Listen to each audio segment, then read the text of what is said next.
Nagkamali siya, kaya pinatawad mo ng paulit-ulit.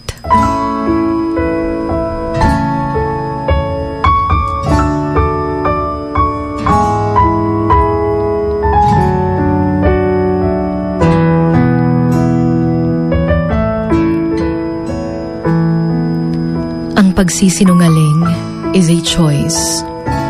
Pinasok at ginawa niya yung bagay na yon na masaya. Kahit na alam naman niyang masasaktan ka. Choice niya rin yung umiwas, pero ginawa niya pa rin. Tinuloy niya pa rin. Yung kahit alam niyang malulungkot ka kapag ginawa niya pa rin. Kaya minsan, mapapaisip tayo kung tayo ba talaga ay mahalaga para sa kanya. O baka hindi talaga tayo minahal at nagiging libangan lang pala. Pinatawad mo siya nung una, pero kapag paulit-ulit na niyang ginawa, nasa sayo na yung desisyon dahil pwede mo naman siyang muling patawarin. Pero hindi ibig sabihin nun na tatanggapin mo pa rin siya ng buo.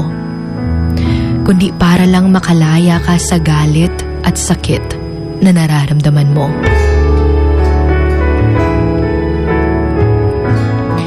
Yung paulit-ulit kang sinasaktan pero naawa ka pa rin sa kanya dahil nga mahal na mahal mo siya.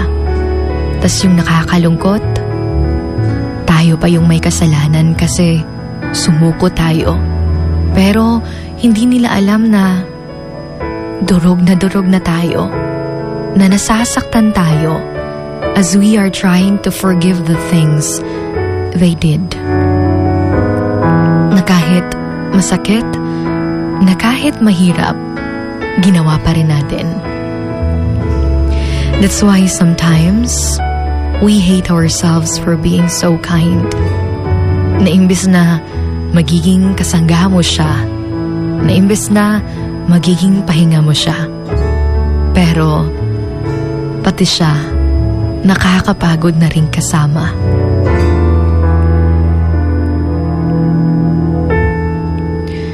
Yung hindi mo naman hinihingi yung sorry niya. Dahil kahit ilang beses man niyang mag-sorry, uulit-ulitin niya pa rin. Yung gusto mong apology ay yung pagbabago niya. Remember that you can't heal if you keep pretending that you are not hurt. At sa mga nasaktan, tandaan that may we all heal from the pain we don't deserve.